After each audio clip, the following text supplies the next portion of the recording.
Welcome to Indiana Sports Beat Radio, brought to you by the Hard Truth Distilling Company in Brown County, Indiana. So for the thousands in attendance and the millions watching around the world.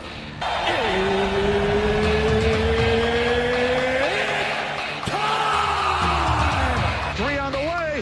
Oh! It went in! It went in! And Indiana wins the ball game! Know your role and shut your mouth, you jabroni! Float game for the win! Ayla's gone. Goodbye, touchdown, Indy! Woo! IU! America! They got a football team now! It's pretty simple. I win. Google me. You know that I'm the cream of the crop. Now, from the Hard Truth Studios, here's Jim Coyle. Hello, sports fans. Welcome to another edition of Indiana Sports Beat Radio, coming to you from the Hard Truth Distilling Company studios on this Tuesday.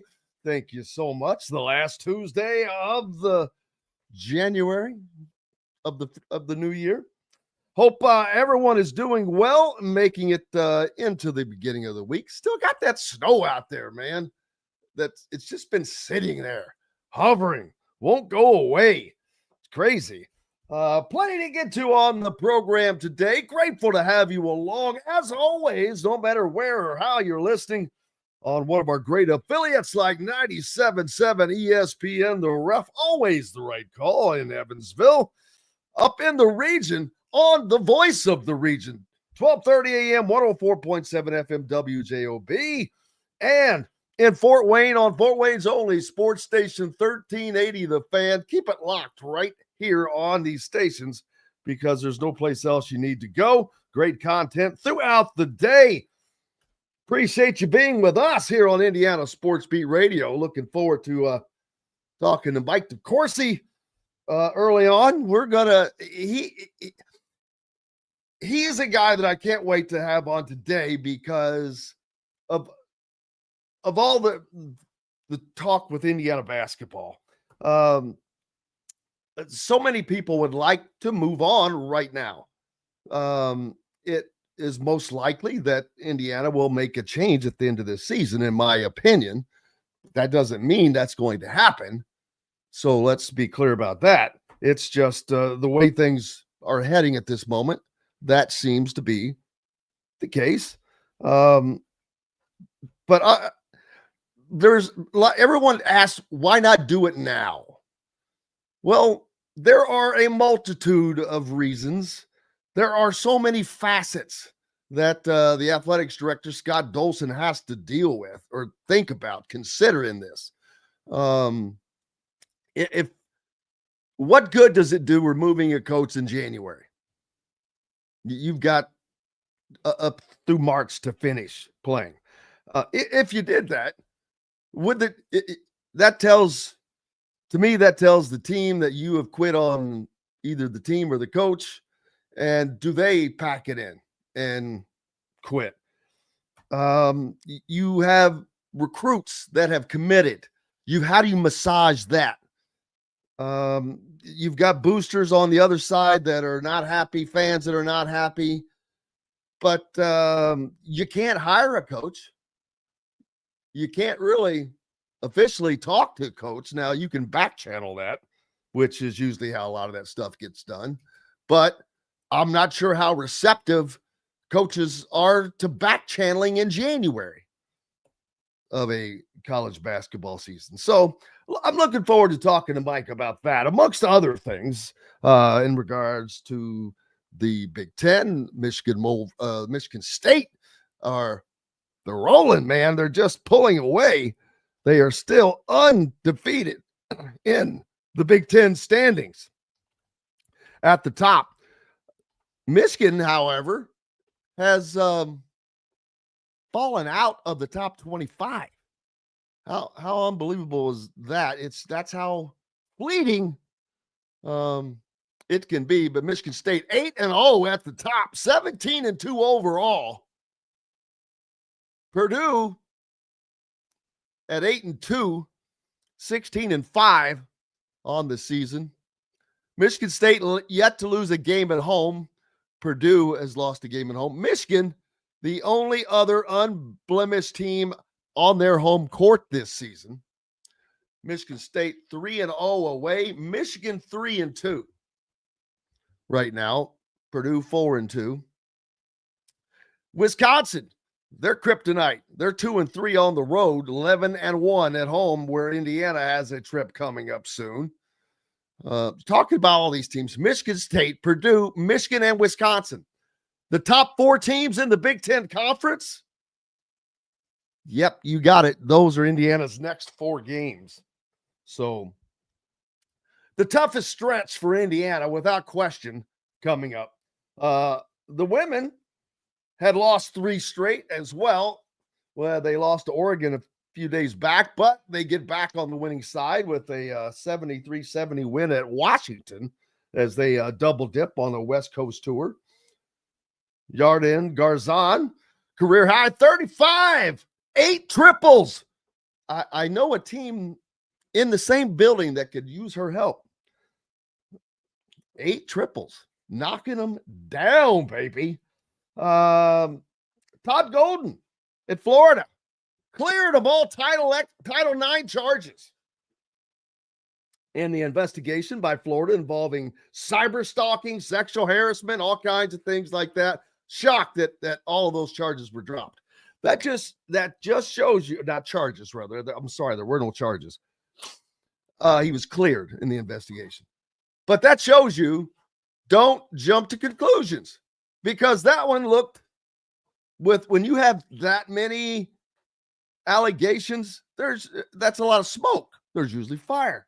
Investigation cleared him, and it was a third party. So don't jump to conclusions, people. But appreciate you being with us. Hope you're having a great day. And for those of you not able to listen to us on radio, you can, and most of you do, find us on YouTube. And when you do, please make sure to hit that subscribe and like button and notifications toggle so you never miss a thing. All of our content goes up there. All the post-game interviews and all of that as well. Hey to Pete at hitting us up on the Andy Moore Honda hotline. Pete's been a busy man. And John from WKRP in Cincinnati. It used to be one of my favorite shows. I was watching that on TV not too long ago. Russell says, according to Joe Tipton, programs like Gonzaga, Kansas State, Georgia Tech, Rutgers, Baylor, and Illinois also showed interest in Zerno. Now, I'm confused on that statement just in and of itself. Is that something that you're concerned about if there's a change, or are you just providing additional information? That's another thing. When, a lot of comments come in over the YouTube channel after the fact, and it's a comment about a specific, it can be about a sentence said in a 20-minute segment. And I'm like, man, I've got no idea what you're talking about, because I promise you, I do not remember every sentence said during the broadcast. So I wish people would be just to make sure you give context if you're commenting, so I can, only because I want to be able to respond appropriately. David says he hopes Mike DeCourcy is not on team one more year. I will say this. Recently, he had Raphael Davis, one of his colleagues at BT, a nice guy, but he was on radio in Indianapolis, I think, supporting. I find it funny that you've had Raphael on here, Indianapolis radio, recently supporting Mike Woodson. You've had Isaiah Thomas on recently supporting Mike Woodson. That is, I'm really, the Isaiah thing, I'm sure that was kind of a put-up job, maybe. Kind of like Leal and Galloway last year.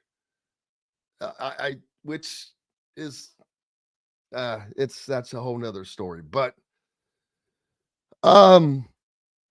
yeah, that tells you that they're not examining the things. They don't they don't watch games. They're not watching Indiana.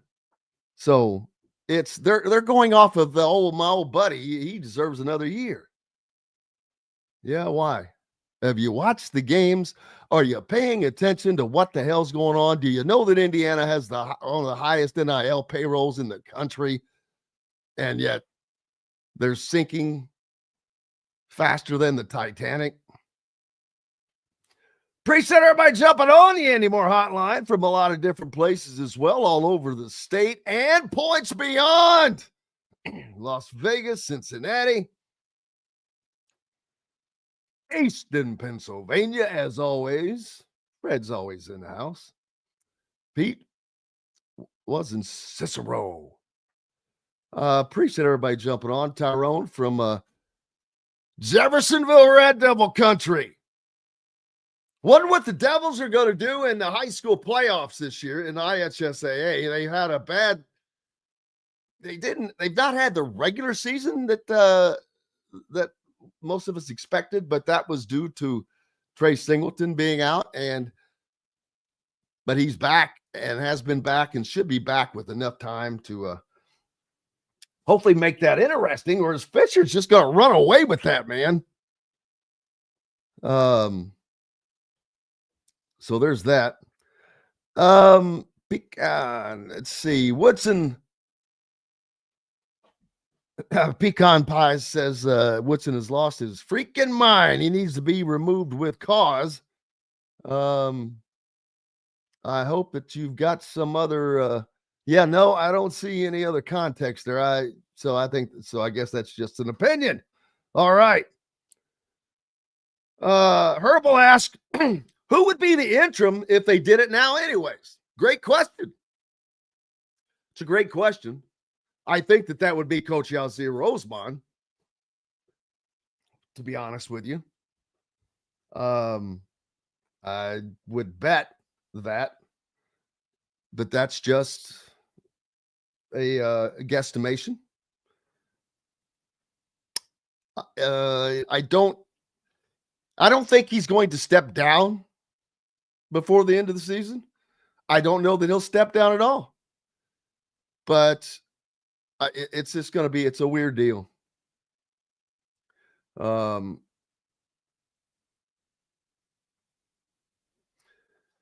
Russell says, these, well, that's not exactly how it works. They're not sponsored by them, but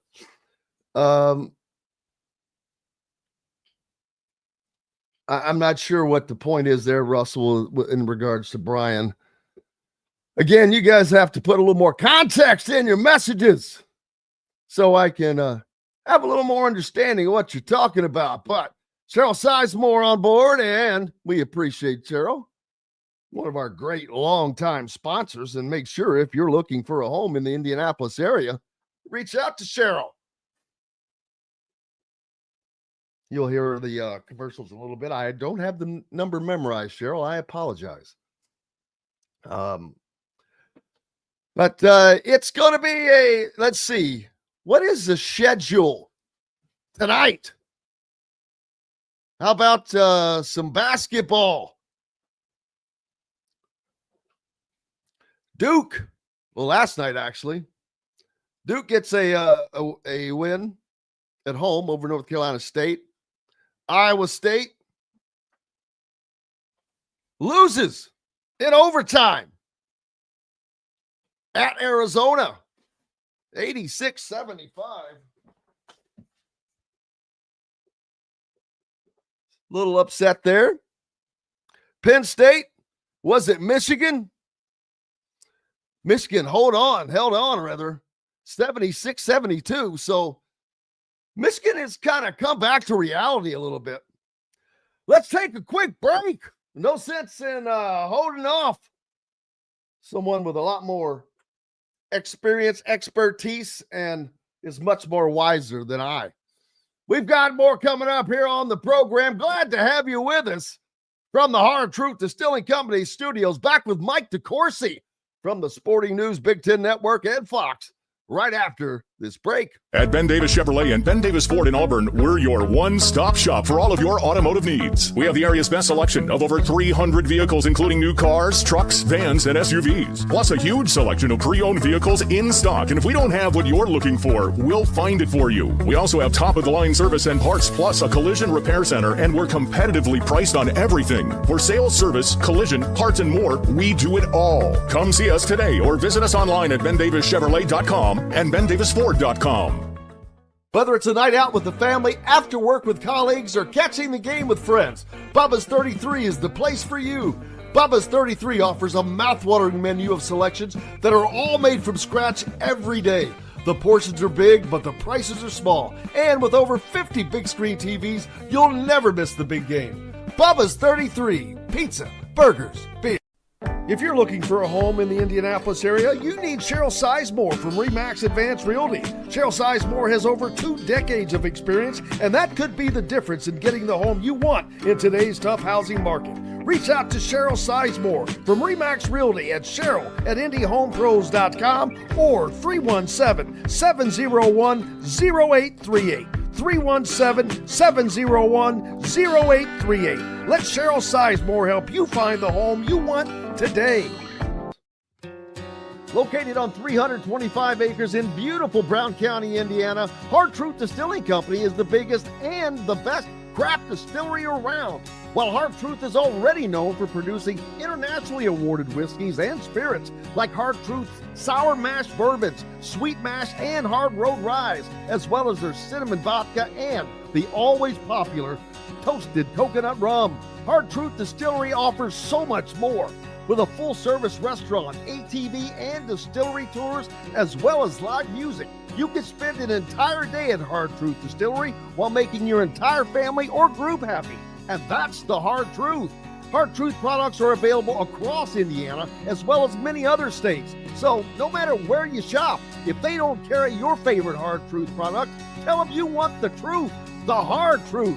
Hard Truth Distilling Company encourages you to enjoy all of their products responsibly and to never drink and drive. Welcome back to the Hard Truth Distilling Company studios on this Tuesday, and that means the great Mike DeCourcy joins us from the Sporting News, the Big Ten Network, and Fox Sports as well. Mike, how are you, sir? I am well, Jim. How are you? I cannot complain. We still got snow out there, man. I can't believe it. It's this same stupid snow that's been there for I don't even know how long, 3 weeks now. A lot of ice in some places, and I'm glad it's kind of slowly going away though, because if that had all melted at once, man, we'd be swimming out there. But what's it like in the Three Rivers town? Well, we have a lot of that same snow. We literally, I believe we had snow for something like at least some recordable snow for something like the first 20 days of January or first 22 days, somewhere in there. So it's somewhat similar, but we were slightly more fortunate than you guys because that first blast, the one that preceded all the little dustings, we didn't get much of that. We only got about 1.5 inches, 2 inches. And I know that a lot of Indiana, including where I lived in Fishers, got 8 or so inches. And so I did not have to go through any of that, but I shoveled snow, I think something like 15 to 17 consecutive days off my driveway. Wow. That's a lot. Yeah. Now some of it was just taking out the broom and brushing it off, but it was, I was headed to the airport last week for BTN. And I came out and opened the garage door and there it was again. And I had to get out the broom before I took off for the airport. So thankfully, I think that's the last time to this point that I've had to do that. And February is beckoning, and maybe it'll be a better weather month than what we had. Yeah, I remember there was 3 straight years when I was a kid. I'm not going to mention when those years were because I just wrote them down and looked at it and said, I'm not saying that. Speaking of, man, there's so much going on. First of all, I was talking earlier. I was a little surprised, but I said, this is why you cannot jump to conclusions. Todd Golden cleared in by investigation all of the allegations, and there were a lot. And when you have that many allegations, most 99% of us, even those that probably shouldn't, you're like, there's no way that there's not something there. When you have multiple people and this cleared of everything. So that tells you just don't jump to conclusions. You have to wait. So that one was a big surprise. It's a little surprising that they now have an assistant also dealing with something similar, but that's huge because this Florida team is good. Tom Green thinks that they could be a Final Four team. They played very well in the tournament last year. I remember watching them in Indy. Well, I think they could be. They're certainly capable of winning games in March. But, here's the thing. At this stage, after what we saw a year ago, how many teams can you look at in the field and say, no chance, can't win? I mean, after NC State, I can't ever say again, I can't see that team winning 3-4 games. I can't. I mean, St. Peter's won 3 games. So I don't know that that's, a pronouncement that is unchallengeable. I think if you look at Florida, of all the teams that if you insist on looking at the rankings, if you look at Ken Palm or the Net, or if you look at my brackets or Jerry Palm's or Joe's or whatever, if you look at the teams that are gathered at the top, there is none that has done less than Florida. None that has done less. Their schedule has been so accommodating. It's as if they got a limo sent to their door for each game. I mean, it's just not, even in the SEC, by the SEC standards, it's not been difficult, and it doesn't get difficult. I did a thing on Fox last week talking about the various teams in the SEC and the strength at the top. And if you look at Alabama and Auburn and Tennessee, at that point, that was prior to Saturday when Auburn and Tennessee played. But at that point, Alabama, Auburn, Tennessee all had 5 games against the group of teams that were at the top of my bracket, in the top 2-3 lines, which is Florida, Tennessee, Alabama, Auburn, Kentucky. They had Alabama, Auburn, to Tennessee, all 5 games against that group. Kentucky, 4 games against that group. Florida, which danced all the way through November and December and only played like one half a hard game. Their toughest non-league game practically was Carolina on a neutral floor. That's what they listed as tough. They only have 3 of those games left. So it's never going to be as difficult as everybody else in the SEC is. So I don't know whether that's good or bad. I've always maintained that the less taxing your regular season is, as long as it doesn't disadvantage you in seeding, the better it is for you in March. This whole thing about battle tested is nonsense. Battle weary is a real thing. Battle tested is not really true. I mean, you want to go through some tough games like Duke did last night. You don't want to win every game by 20, and then you get into a tough game and you don't know how to deal with it. Last night we saw Duke, although it wasn't a great opponent in NC State, it was a tough game, and they really had to be resourceful down the stretch to win it. But I'm just not as overwhelmed by Florida's accomplishments as I am by the potential in their team. I think they have a nice team. I think that Clayton is a really good guard that's hard to defend because he has good size and good range. I really like him. Condon, their big guy, is someone that the pro scouts really like. He's very mobile. He's not always as impactful as he might be. But if there's a lot of teams, Jim, that if I handed them Florida's schedule, would have Florida's record. And that's what makes me wonder. They probably wouldn't all blow out Florida wouldn't all blow out Tennessee by 30 at home. And that's where you start to wonder about how really special this Florida team might be, but I still am skeptical about the nature of their group. The SEC, I mentioned, how did the SEC become so dominant so fast? Not that, this is not exactly overnight, but it just seemed like it, because they already had, a good, you had Kentucky out for a long time.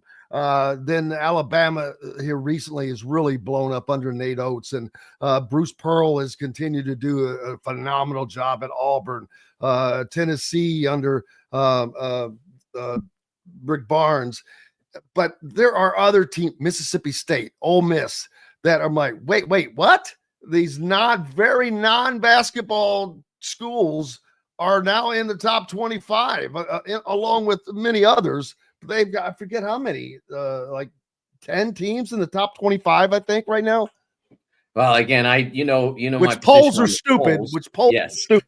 I'm right there behind you. I hate polls are dumb, but just to kind of give it something to talk about, because I'll give you. How about the fact that they have 4 teams in the top 10 of the Ken Palm, then another one in the top 20, so that's 5 in the top 20. Then the next 3 that are directly out of the top 20. So that's, what are we up to? 8 teams in the top 23. Is that what I mean? That's unbelievable. And my bracket today, I think I can give this away. We'll put them with 13 teams in this week's bracket. And 13 breaks just about it. They will break, if they get that 13, they'll break every significant record in terms of bracketing. That doesn't mean you advance. Big Ten is ever 11. Is that the most? The Big Ten? The record is 11, and that record was set by the Big East. Yeah. Yes. The Big East has the significant records right now. And that record really is not going to be broken, in my opinion. This goes back to the it goes back to the oh gosh darn it, Babe Ruth and who hit the 61st home run? Roger Maris. This goes back to he played more games. Okay. Actually, they had didn't the Big East, how many teams did they have at the time? Do you remember? They had 16. Oh, they did. 16. Yes. Okay. Well, I am wrong. Never mind. Just let me shut my mouth. Yeah, that was the days of the hybrid Big East when half the league played football I didn't remember they had that many. Wow. Yeah. Okay. Yeah. So they own the 3 most significant bracketing records are these. One is the number of teams from a league, and they own that one from 2011. The second one is the greatest percentage of a league to get into the tournament. How many of your members got in? And in 1991, they put 7 out of 9 in. So I think that works out to about 78%. I think that's right. And so that they own that one from 91. And in order to break that, the SEC has to get 13. If SEC gets 13, they break that record. And then the third record is the number of teams with top 4 seeds.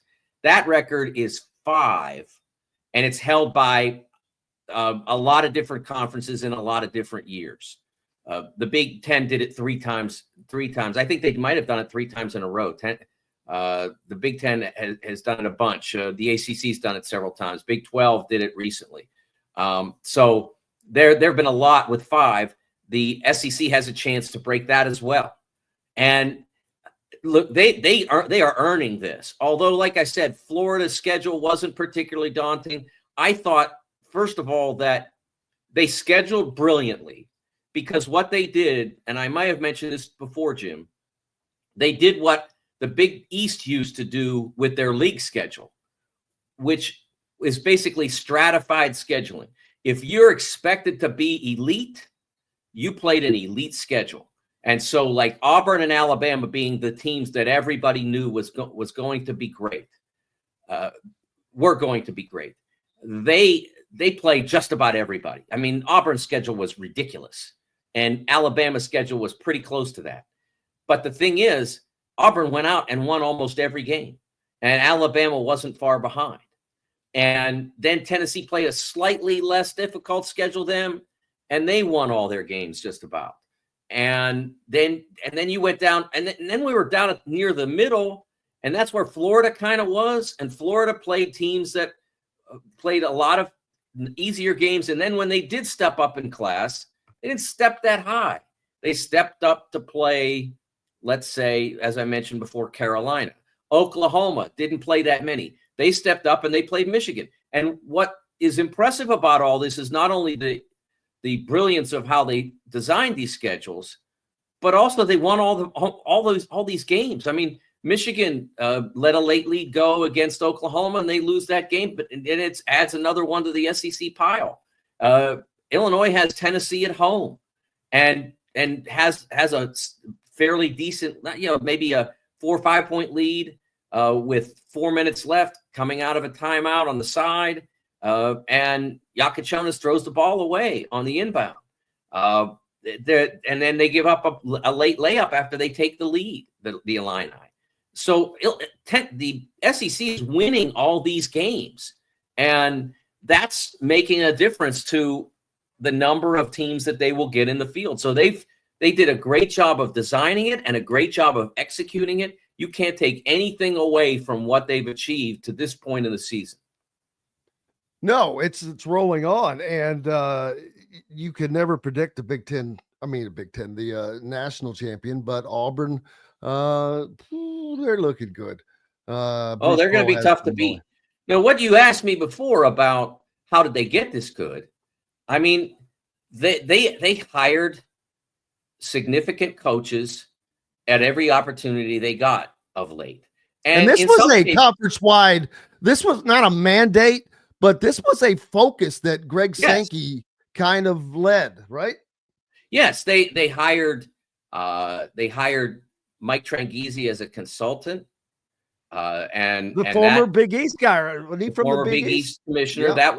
We're talking about nearly a decade ago that they did this. Probably a decade ago now that they did this. They hired Dan Leibovitz to be their at the time their associate commissioner for basketball. He's now in the Big East, but he did a really nice job with them. And then, honestly, Jim, if you look at it, I mean, they hired significant coaches. In some cases, I mean, they had to look past some things to do that. Some lesser things in the case of Bruce Pearl. They looked in that case. They had to overlook the NCAA case from 2009 or so, 2010 at Tennessee, or what happened with Chris Beard at Ole Miss. I mean, or what happened, how he exited Texas. Ole Miss had to say, we're okay. We're going to hire him anyway. And so they did. And so they're winning more games. Chris Beard won at Texas Tech. He won at Arkansas Little Rock. He won at Texas, although not to an elite level. And now he's winning at Ole Miss. So in some cases, they said, we don't care. We're going to go win basketball games. And that's what they're doing. They are definitely doing that. And they're doing it with a fun style. I mean, they're fun games to watch. They're all kind of up tempo. I'm glad you brought this up, Jim. Okay. Because I've been at the Big Ten Network for 15 years, this is my 16th season. I've been there. I just celebrated my 15th anniversary. Okay. And in all that time, I hear all the time, the reason the Big Ten doesn't win in March is because they play too slow. They play too physical. I've heard this a zillion times. Now, of course, there's two problems with this. Okay. First of all, there's the fact that they do win in March. They just haven't won the national championship. They've had a ton of teams, a truckload of teams get to the Final Four, et cetera, et cetera. They have had more teams, and this is not just a reflection of being a more voluminous league. It's because there's lots of leagues with a lot of members. They've won a ton of games in March to get to the Final Four. They just haven't been able to win the last one. That's the first problem with it. The second problem with it is that they don't play slow. Some teams do, and some teams don't. They played about the same pace of play and the same level of physicality as every other league. It's not any different, but they have a brand, or so to speak, or a narrative that's pasted to them that they can't shake no matter how many times they go throw up a 90 spot. No matter how many times Iowa goes out and scores 100, everybody still says this. So then on Saturday, what was the final score of Auburn, Tennessee? What, 53-52, something like that? I don't remember, Jim, hearing anybody say, boy, they just play slug ball in the SEC. That's all they do down there is grind it. I get upset, bothered, not by, because it's not my league, right? I mean, I love working at the Big Ten Network, and I appreciate all of the programs and teams and coaches that I work with. But I hate things that aren't true becoming part of the lexicon. It's just it's so lazy, and so I've been sitting here on this since Saturday night when I got off my plane from Chicago after working with Jordan Taylor and Kylan Mills on our various shows on Saturday. I got off the plane and saw the final score of that game, and I laughed because I'm like, there's no way if they played this game in the Big Ten that people wouldn't be racking on the league for the fact that their two best teams or two of their three best teams or whatever went out and played a 1950 score. I wasn't necessarily thinking that per se. Now, when it comes to Indiana, that is the case. That's because they play a completely different style than most other people. But I think the officiating has a big part of it because the Big Ten has been known to be a lot more physical. I don't know, but I can't imagine. There has to be something somewhere because this has been a long time. And they have too many good teams over that time to not have that ultimate success, although they're reaching that pinnacle is not exactly easy. And more teams started doing that. So it became more difficult. It is a little shocking that no one has been able to climb that hill in all that time. And I don't know that Michigan State is probably the only team in the Big Ten this year that has that chance to win it all again. Purdue is really good, but they are susceptible. Michigan has kind of come back to reality a little bit, although they're a really good team. Wisconsin on the rise, getting better was what you're supposed to be doing. Maryland getting better. So Illinois, Illinois has been a weird team to me. They are really, really good, but then they get their crap kicked out of them at home by Maryland and USC. And I'm like, wait, what? I mean, like by 20. And I'm like, how does that happen to a team that I know how good? I've seen them. I know how good they are. They've got Yakachonis, and God bless America that you're on today, because if you hadn't said it again, so I could write that name down and repeat it phonetically. Yakachonis. See, Yakachonis is easier for me. It's Humberkaus that I have to really work on. Well, I played Little League Baseball with a guy named Humberghausen, so that's kind of easy for me. That rolls. We've got to take a break. The great Mike DeCourcy is with us from the Sporting News, Big Ten Network, and Fox as well. When we come back, we're going to talk a little bit more about Indiana. They've got a game coming up with Purdue, and they've got to start making hay if they don't want to see that season collapse. Appreciate you being with us. Back with more from the Hard Truth Distilling Company studios right after these messages. Located on 325 acres in beautiful Brown County, Indiana, Hard Truth Distilling Company is the biggest and the best craft distillery around. While Hard Truth is already known for producing internationally awarded whiskeys and spirits like Hard Truth's sour mash bourbons, sweet mash, and hard road ryes, as well as their cinnamon vodka and the always popular toasted coconut rum. Hard Truth Distillery offers so much more. With a full-service restaurant, ATV, and distillery tours, as well as live music, you can spend an entire day at Hard Truth Distillery while making your entire family or group happy. And that's the hard truth. Hard Truth products are available across Indiana as well as many other states. So no matter where you shop, if they don't carry your favorite Hard Truth product, tell them you want the truth, the Hard Truth. Hard Truth Distilling Company encourages you to enjoy all of their products responsibly and to never drink and drive. Ugly Grouper, located on beautiful Anna Marie in Florida, is the place to be, and not just because they have unforgettable meals, including locally sourced seafood. The Ugly Grouper has your favorite craft beers and cocktails, along with live music every day. The Ugly Grouper is family-friendly, able to host private parties, and has the biggest grouper you've ever seen. The Ugly Grouper is the place to be on Anna Marie Island, Florida. Tell them Indiana Sports Beat sent you. Go to theuglygrouper.com for more information. When it comes to apparel and promotions, Freethink has you covered, literally, whether it's 24 or 200 shirts for sports leagues, businesses, or groups. Freethink Apparel and Promotions can also create your very own merchandising store. Freethink Apparel and Promotions did it for Indiana Sports Beat Radio, and they can do it for you.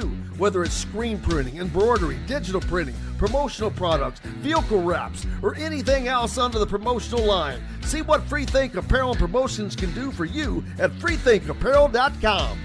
At Ben Davis Chevrolet and Ben Davis Ford in Auburn, we're your one-stop shop for all of your automotive needs. We have the area's best selection of over 300 vehicles, including new cars, trucks, vans, and SUVs. Plus a huge selection of pre-owned vehicles in stock. And if we don't have what you're looking for, we'll find it for you. We also have top-of-the-line service and parts, plus a collision repair center, and we're competitively priced on everything. For sales, service, collision, parts, and more, we do it all. Come see us today or visit us online at BenDavisChevrolet.com and BenDavisFord.com.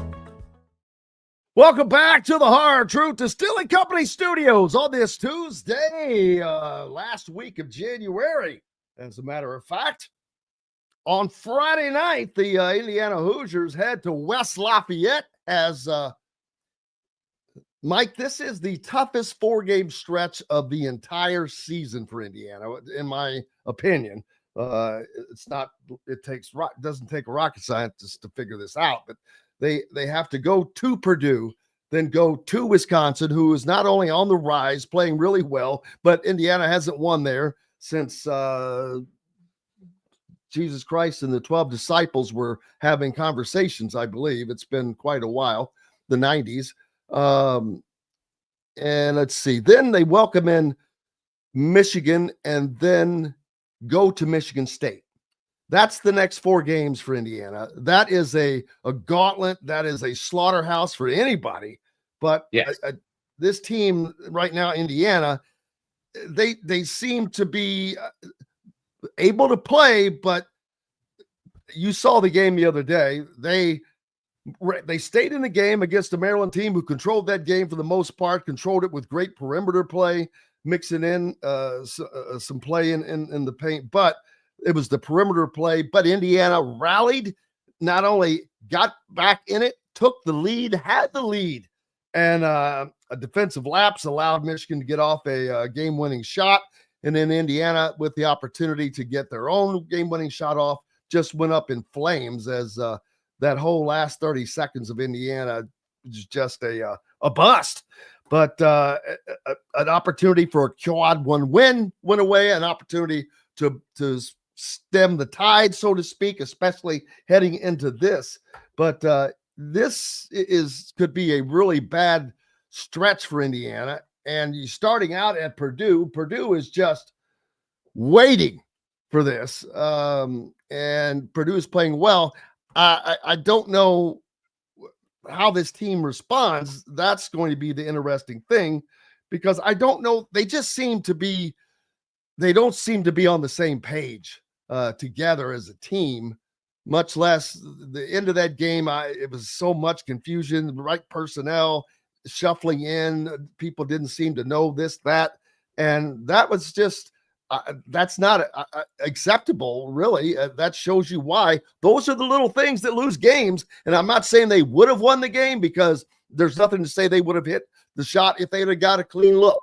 But the opportunity would have been there, and it wasn't. And that's where this team is right now. Yeah, they made two significant errors that in those final 30 seconds. When I was watching the game, my friend Steve Lapis made such an excellent point about having that foul in their pocket that they could spend without going to the bonus. And his point, which I loved, and I see coaches all the time or players just waste those fouls. But Steve's point, and I loved it, was you spend the foul when you're beaten. And that's the perfect point is if you're beaten, you can undo everything that they just did by fouling. And you can, and honestly, you can foul in a way that you might get the basketball and completely undo what they did, because you can afford to go after the ball physically. And if you don't get the ball, or you don't have a foul called against you because the ref misses it or swallows his or her whistle or whatever, so you have free reign to take a risk there. And when Maryland got the ball to the center of the lane with multiple Indiana defenders around him, I mean, it's almost an engraved invitation. Foul me. It was a perfect time. And I was astonished that they let that go. And then when the ball was kicked out, this part I'm a little bit less sure of. They weren't in proper position to contest the shot, to get a good contest on there. But I think there was still an opportunity to foul before the shot was launched. Now, I'm a little less sure that I'd have to go back and look at it again. But the first one is 100% true. They had multiple defenders around a player who had penetrated the lane with a foul to give, and they didn't do it. That's just unbelievable to me. And then the offensive end, whatever was drawn up or whatever, it just was not attractive, and it was not effective. And so they end up losing a game that they had an opportunity to win at home against a very good team, while the Hoosiers are trying to fight to get into the NCAA tournament, to build a March resume. And like you said, I can't say that this is definitively coming up the most difficult stretch of a schedule that any team in the country will face, but I can tell you this with great confidence: there isn't anybody that will face a more difficult stretch than that. And so this is like, if you survive it, if you go 2-2, you've done unbelievable work, and it will be noticed. But it's going to be extremely difficult to get to 2-4 in that stretch. Excuse me, 2-2 in that stretch. I agree. If they went 1-3, I'll be honest. Now 1-3 doesn't do anything for them. No, I get it, but I'm going to be surprised if they're able to go 1-3. Oh, I see. Yes, I don't know where that win comes from. I don't see them going to West Lafayette and winning. And I would say that a lot of times, but this time absolutely. The Wisconsin thing, maybe that's, there are all these odd games. Maybe this is the odd game Indiana wins at the place where they haven't won in forever. And you're like, wow, that's the game they win? Holy cow. Possible. Michigan is going to be interesting for a number of reasons. People are calling for Mike Woodson's head right now. The favorite by the fans to replace him, Dusty May. Not going to happen. Well, and I'm not saying it is, but I'm just saying it's not. Well, we'll talk about that. But the point is, he's going to come in and get the loudest rounding applause. And I think Woodson gets booed that night. I think it's going to be an awkward moment when Indiana welcomes Michigan in. Well, it may be, but who knows? Indiana may have won 2 in a row by then. We don't know that. But if you look at it, you could conceive of them, if they get to 2-2 in that stretch, it would be the possibility of winning at Wisconsin and then winning at home against Michigan. It's a home game against a good team. You know what you're supposed to do when you're a good team? You're supposed to beat good teams at home. So they should honestly be able to do that. I mean, Penn State just went into Ann Arbor last night and had to I think Michigan earned it, but certainly Penn State didn't do anything to dissuade the Wolverines' comeback. And the other thing is that we can say is that Indiana has traditionally played reasonably well in East Lansing. I remember when when they had Romeo Langford, they beat them twice up there. And not many thought that they'd win either game. And they beat them. They beat them. I shouldn't say that they beat them twice, but they beat them, I believe, in consecutive seasons on the road that year. I'm trying to remember now. I know they beat them in East Lansing, and they might have swept them, and maybe that's what I'm remembering.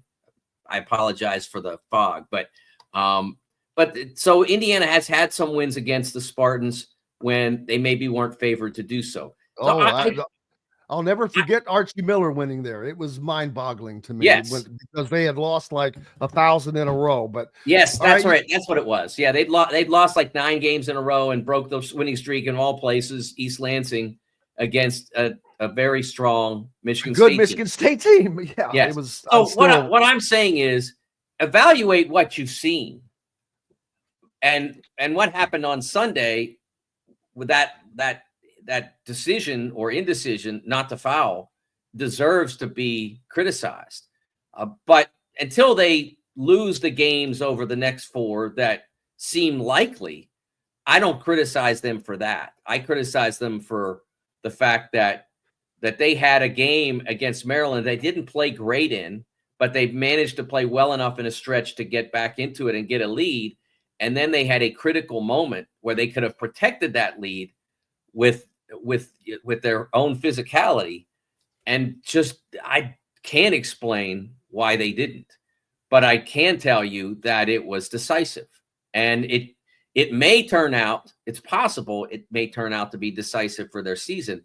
But until they play those 4 games, I don't think we can really be sure. Because if they do go 2-2, that's a significant step back into relevance.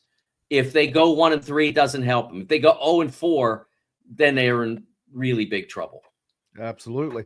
I mentioned Dusty May, and you said that would never happen as far as Indiana getting him as its next coach, which I don't doubt or say it's going to happen. I will only say that he has an extraordinarily small buyout considering he's in his first year. And that is not by accident. And one of the things that I was told, whether it may not or may not be true, there was a last second change of heart between taking the Louisville job and the Michigan job. And that getting that lower buyout was a major contributor to that. So if that is the case, why does he have such a small buyout if that is not in the back of his mind? But more importantly, why would he not be the next guy? Well, I don't see a coach after 1 year leaving for a league rival. And in all honesty, Jim, I mean, if you look at, and I said this a year ago about Kentucky, even Kentucky, which has been maybe the most prominent basketball program over the longest period of time. Not maybe, definitely. If you take the span of time in which this game has been played at a highly competitive level, which is basically 1939 first NCAA tournament. From then to now, the team that has been most consistently excellent over that period has been Kentucky. It's been an enormous program. And when they went into the market, what did everybody else tell you about who they'd hire? Nate Oates, Scott Drew, Dan Hurley. What did I say? Those guys aren't going anywhere. But Nate Oates has an $18 million. That's my whole point to this. Nate Oates has an $18 million buyout, and he is. There wasn't money standing between Scott Drew and Kentucky. But Scott Drew did not have the relationship to. He didn't grow up 30 minutes from UK. I understand. Dusty did. I'm Dusty just telling you that manager on the team. I understand that, but major coaches don't leave jobs for other major programs. It doesn't happen any longer. Because why would he negotiate a smaller buyout? Because it never hurts to have leverage. Maybe hey, Indiana knocks on the door this year. This is all theoretical because I'm not saying they should or will make a change. But if Indiana knocked on the door this year and whatever Dusty's making, I have no idea. Let's say it's 4.5. Indiana knocks on the door. You're not far from 5.5 or 6.5 or whatever. That's why you do it. I'm just telling you that the history of these things is that doesn't happen. Overall, I would agree with you there weren't some other facets involved that are normally not. Then another name, and I bring this one up only because of there's a connection and then there's a disconnect with Chris Beard. Also a small buyout and nothing but success. You've got a Bob Knight connection, and he's won everywhere he's been, but he's got that little bit of baggage that he carries with him that people have not forgotten. Yeah, I would say that it would surprise me if that happened for that reason. But he is. I will not say that he's not an excellent coach. Right. He definitely is in terms of X's and O's, getting his guys to play together, get him to play hard, getting him to play smart. He's excellent.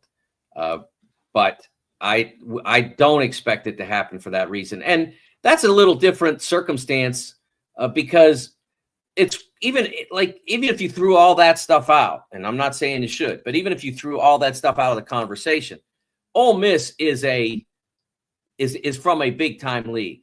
But let's not pretend Ole Miss is a big time basketball program. No, I mean their history is almost non-existent. There are very isolated pockets of success, very, very isolated pockets of success at Ole Miss. So that's not the same. That is not the same as Michigan or Louisville or Auburn with what Bruce has done lately, or Scott Drew at Baylor, where he's won a national championship, or Dan Hurley, where he's won 2 at UConn.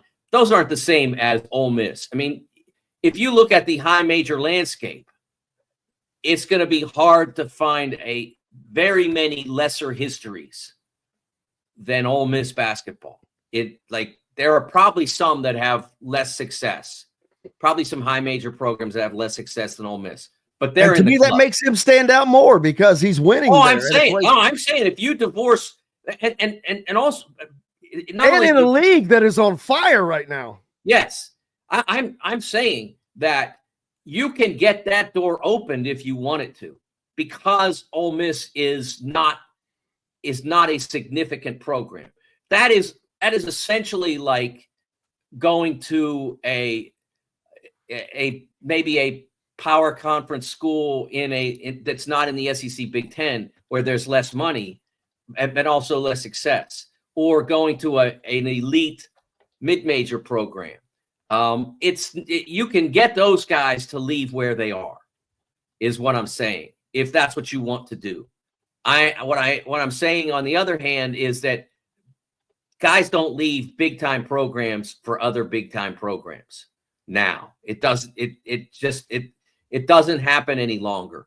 And I'm not saying it could never, ever, ever, ever happen, but it's against the norm. And I usually follow the norm, and I've been right every time I've said it. Louisville, when they tried to get Bruce Pearl, next thing you know, Bruce has got another raise. That's usually what happens in those circumstances. Very smart. I wish I had someone to leverage that with myself, but it doesn't work. What's up next for you? Go ahead. You're your own boss, Jim. You know. I know that's the problem. I never win that argument, unfortunately. Mike DeCourcy, what is up next for you, brother? Well, I will be back at the Big Ten Network studios on Saturday. We have a couple of interesting games in the league, and I will be. I will post our new bracket this afternoon at CBB on Fox, and I'm going to be probably starting to work on some Super Bowl stuff in the next 2 weeks. You may have heard there's a big football game coming up between the Eagles and Chiefs. I talked about that. The NFL has some sort of big game coming up. Yes. Big game. I do have a column that I wrote about the Chiefs' pursuit of the three-peat, how rare it is. It's never happened in the NFL, or not in the Super Bowl era, I should say. Never happened in the Super Bowl era. And I think it's going to be interesting to see whether the Eagles can even get themselves onto the sports pages, so to speak, or on the Twitter as it is in the 21st century. Can the Eagles get any attention at all with everything focused on the three-peat possibility? Mike DeCourcy from the Sporting News. Make sure you're giving him a follow there for all of his content and keeping up with him on Big Ten Network as his basketball analysis from this season rolls on, and with Fox. Appreciate you as always, brother. Thank you, Jim. Mike DeCourcy. We've got more coming up.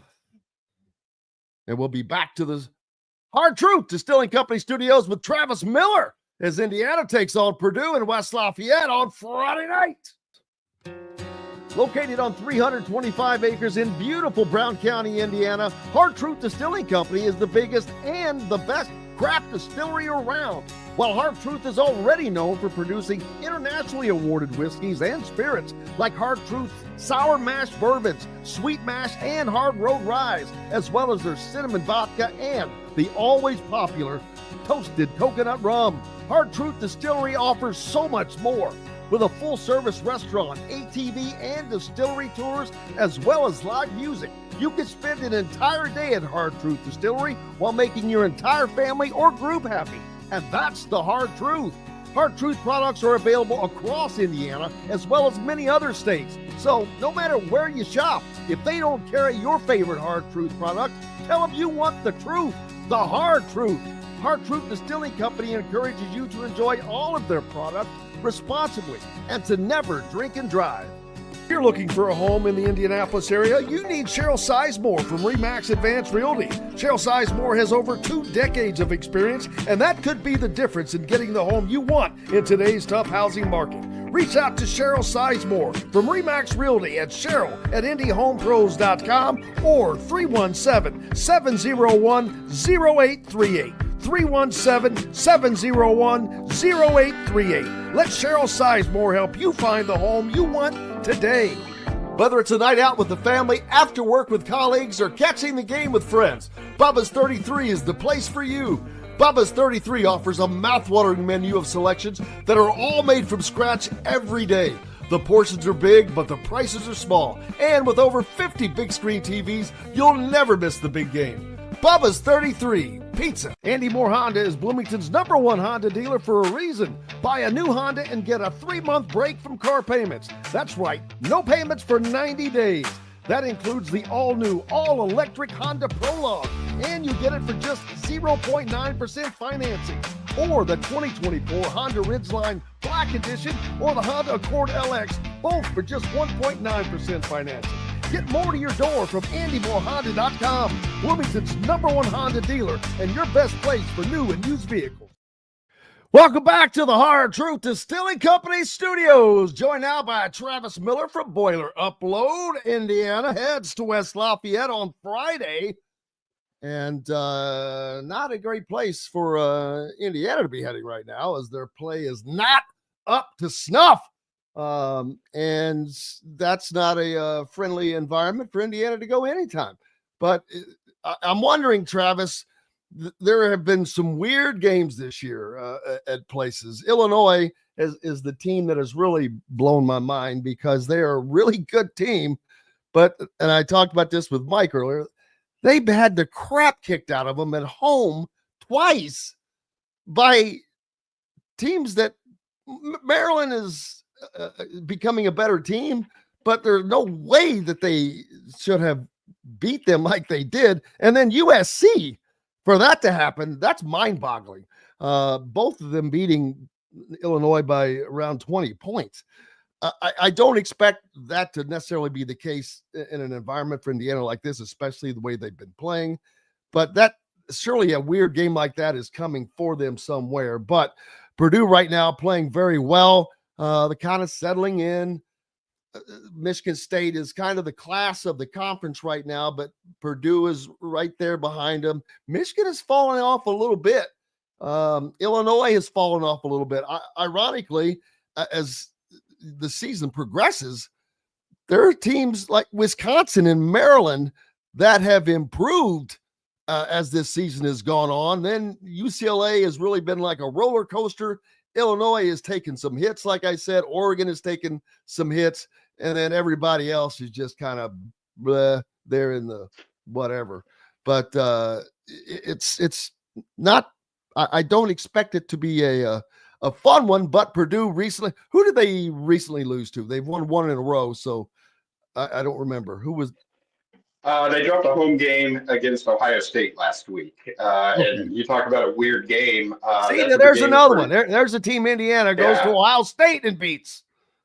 Yeah, and Purdue had a 16-point lead late in the first half against Ohio State. They led by 13 at halftime, and just an utter disaster of the second half. I believe at one point Ohio State was on like a 20-3 run, and then Purdue moved back in front, got a 6-point lead, looked like they were going to go away, and then all of a sudden 15-0 run out of nowhere for Ohio State, and they hit some big threes, and Purdue they got tight late in the game at home, and that was that. Broke I think a 25-26 game home win streak for Purdue, and just kind of, I don't know if that's something that'll play dividends for the rest of the Big Ten later on, knowing that Purdue is mortal at home, as good as they've been in Mackey Arena.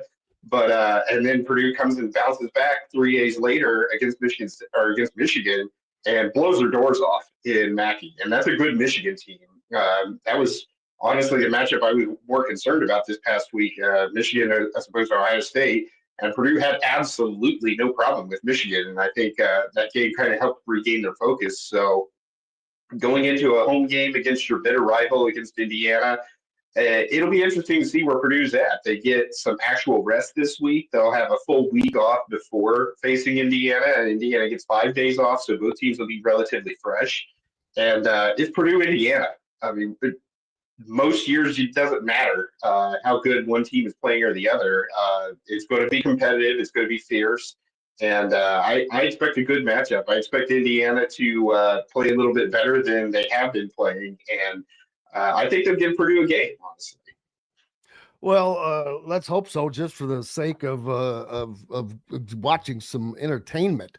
Obviously, the problem that Indiana will have to deal with is tandem, Braden Smith and Fletcher Lawyer, because they are both shooting over 38% from three, and it's not a short number.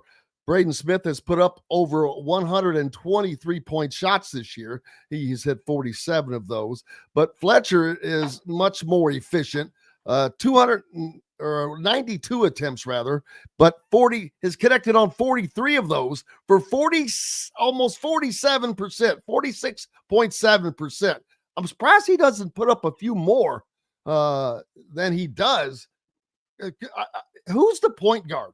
Is it Braden Smith or is it Fletcher Lawyer? I always thought Braden Smith was. That's what. Yeah, it's Smith, because it's surprising that he's not that Lawyer's not the guy getting up more 3-pointers. Smith is just making everything going right now. He's able to drive to the basket and kick out to shooters. He's got a really good rapport with Trey Kaufman-Renn. He's pretty confident in his own shot, and then he's averaging almost 9 assists per game. So everything goes through Braden Smith for Purdue, and that was part of the reason they lost to Ohio State. I believe he was 3 of 14 from the floor in that game. Purdue only hit 3 3-pointers, and this was their first home game after they hit 19 against Nebraska. So really, it's pretty simple to know how Purdue is going to play this year. If they're able to get threes off and they can hit 8, 9, 10 a game with Trey Kaufman-Renn doing what he's doing down low and limit turnovers, Purdue's going to be a very, very hard team to beat. When Purdue has lost, it is either not shot the three well or it has turned the ball over. And those are the two big things. They didn't shoot the three well against Ohio State. They lost. They had 24 turnovers against Penn State. They lost. They had a bunch of turnovers against Marquette. They lost. So, I think that they will, more often than not, Purdue is going to be playing extremely well, especially in Mackey Arena. But they always have that one game where just at home they don't play well in the second half. And sometimes it bites them like it did against Ohio State. So I'm interested to see how the second half of the Big Ten goes here. The second half of the schedule is much tougher for Purdue. They have to go to Michigan. They have to go to Michigan State. They have to go to Illinois. So that to me, that's why the Ohio State loss hurts so much, is because they've got those tough road games remaining. But they're going to be right there. They've proven that they can play with pretty much anybody in the country. They've got an excellent win over Alabama that looks better by the day. it'll be interesting to see, and I'm excited to see them face off against Indiana, because that's always the marquee home game. No matter what happens, when Indiana comes to Mackey Arena, it's a little bit more special than any other game. Yeah, is that is that feeling the same right now, or are they salivating for this because they know that they're in a better position than sometimes? Sometimes you're like, oh wow, okay, this is going to be a game. I would imagine if I'm a Purdue fan, I'm thinking, oh boy, we're going to kick Indiana's tail, just because of how they've played here of late and where they are right now mentally, and all of that. Yeah, I still think the Indiana game carries a certain cachet. It always feels different when Indiana is in Mackey Arena. Even in some of the down years that IU has had, that crowd always gets up for it. They're always excited for it. Look at last year, Purdue was a true national title contender. Indiana was struggling still. Just a phenomenal night, and the crowd is in it from the beginning. That they know what this game means. The fans know what this game means. And I just look back to 2 years ago. You have Purdue win the Big Ten by 3 games. But what happened? They lost both games to Indiana. That stung. That stung. And it stung almost as bad as losing the FDU game, honestly, because it was the first time in 10 years Indiana had won in West Lafayette. So it means something, I think, and I know that the crowd will be up for it, and that's why I love going to this game. It's my favorite one to go to every year. Well, it'll certainly be a wild environment, no doubt. It is but it is the first in what is a very formidable stretch, 4-game stretch for Indiana, the toughest 4-game stretch, undoubtedly, of their season. They go to Purdue. They follow that with a trip to Wisconsin, who is on the rise right now. They are really playing well. They have jumped up to like 4th in the Big Ten standings. Then they come back home, but they welcome in not only Michigan, but Dusty May. And that is going to be, I think, an awkward situation, because I think that Mike Woodson is going to hear boos, and I think Dusty May is going to hear a very, very loud chorus of applause. That is going to be an odd scene. And then after that, Indiana, they just got to go to someplace, East Lansing, and play Michigan State. That's the next 4 games for the Hoosiers. Plus, it wasn't the last time they won at Wisconsin, like 16-34 with De La Salle leading them up there.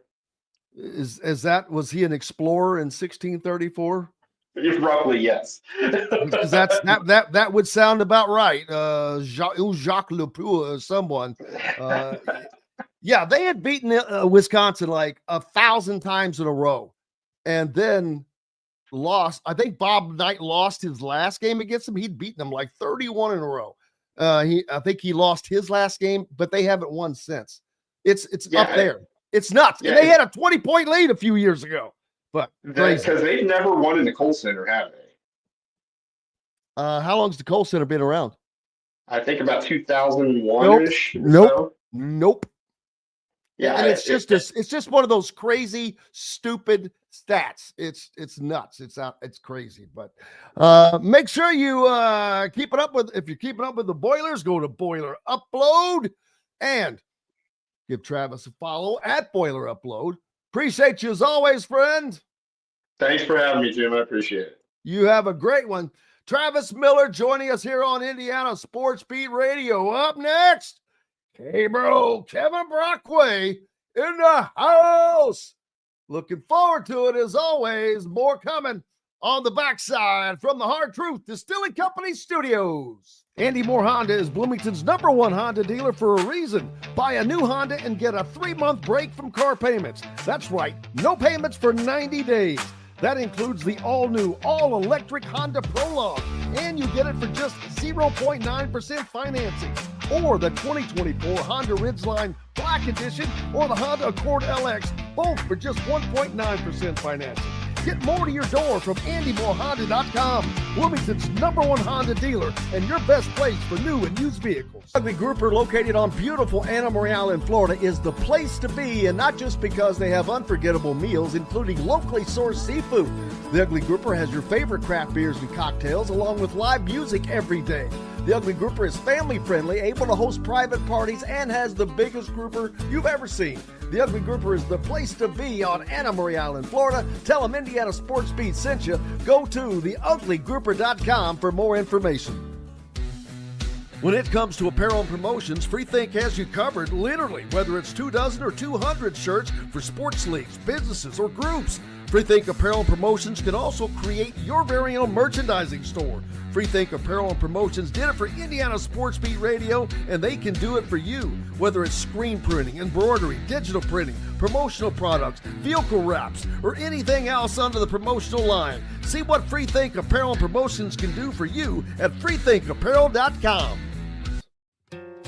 Located on 325 acres in beautiful Brown County, Indiana, Hard Truth Distilling Company is the biggest and the best craft distillery around. While Hard Truth is already known for producing internationally awarded whiskeys and spirits like Hard Truth's sour mash bourbons, sweet mash, and hard road ryes, as well as their cinnamon vodka and the always popular toasted coconut rum. Hard Truth Distillery offers so much more. With a full-service restaurant, ATV, and distillery tours, as well as live music, you can spend an entire day at Hard Truth Distillery while making your entire family or group happy. And that's the Hard Truth. Hard Truth products are available across Indiana, as well as many other states. So no matter where you shop, if they don't carry your favorite Hard Truth product, tell them you want the truth, the Hard Truth. Hard Truth Distilling Company encourages you to enjoy all of their products responsibly and to never drink and drive. Welcome back to the Hard Truth Distilling Company studios on this Tuesday, and we are lucky enough, as we are occasionally, to be joined by the great Kevin Brockway, K-Bro in the house. How's it going, brother? It's going good. You know, whenever I hear that Hard Truth ad, I always think of Jack Nicholson, A Few Good Men, and you can't handle the truth. You can't handle the truth. You Weinberg. Who's going to protect him? You, Weinberg? Oh, those were the days, weren't they? Oh, I'm telling you. But there are several good movies that we used to enjoy throwing back some lines at, but none. Kevin would always pull out the Cape Fear. He smoked a cigar. Hello, counselor. Yeah. Just two. What's he say? Just two lawyers talking shop. You're two lawyers talking shop, kind of like colleagues. Yeah, funny stuff. Yeah, we're goofy, and that's sometimes you got to be goofy. You got to have some goofy stuff in your head. But I mentioned earlier, K-Bro, of course, formerly on the Indiana beat, very, very knowledgeable about that, but also now works the Florida beat for the Gainesville Sun, covering the Gators. And I mentioned earlier that Todd Golden cleared in all of the Title IX claims in that investigation, which really surprised me, because usually when you have that many claims and I get with multiple people that, oh, that's a for sure deal. Nope, cleared. And this was by a third party. So I'm like, I accept that as it is. Well, it was a 4-month investigation. It was thorough. I think they went through about everything they could. And like you said, third party, it was done through a firm in California. And I think the process ran its course, and the University of Florida found, there was no evidence that a Title IX violation was committed, which, certainly, obviously, Title IX, it involves students, but it also involves, people in the community, if it can be proven that, Todd would be a danger to campus. But none of that was substantiated in the claim. So now Todd can go on and coach. And Florida's having a great season. Listen, they're 18-2. They're right there, the number 6 in the country. As you mentioned before in your show, the SEC is loaded.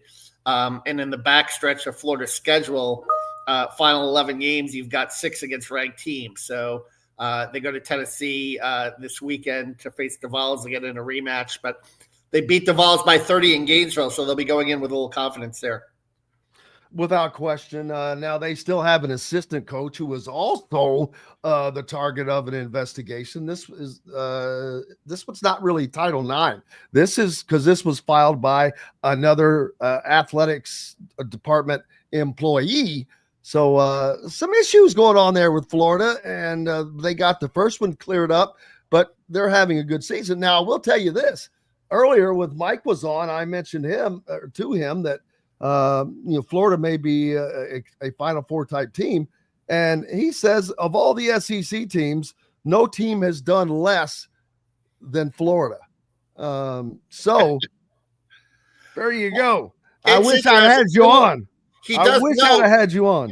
He does have a point in a way that, and listen, this was not, and I pointed this out on a show yesterday, and this is not necessarily Todd or anyone's fault, because going into the non-conference schedule, you kind of thought that the non-conference schedule would be more challenging than what it was. They played a lot of ACC teams, but it's been down in the ACC. North Carolina has been a down team. So they beat North Carolina and Charlotte, which, you're thinking is going to be a real marquee non-conference win, but North Carolina is struggling this year. So, but it was still, I think that was still a good win because it was basically a road game. It was in Charlotte, North Carolina. There were a ton of Carolina fans there. They were actually, Florida was actually down 4 with about 4 minutes to go. But I think Mike's point is valid in that if you look at the schedule, they've only faced 2 ranked teams. Now, they beat number 1 by 30 points. You can't discount that. Nope. Tennessee came into the O'Connell Center and they thumped them. That's a really good win. But they lost to Missouri at home. Well. Yeah, they lost to Missouri at home, and your old friend Tamar Bates had a decent game that game, and there was this one kid, Caleb Grill, who couldn't miss from 3 that day, and sometimes those things happen.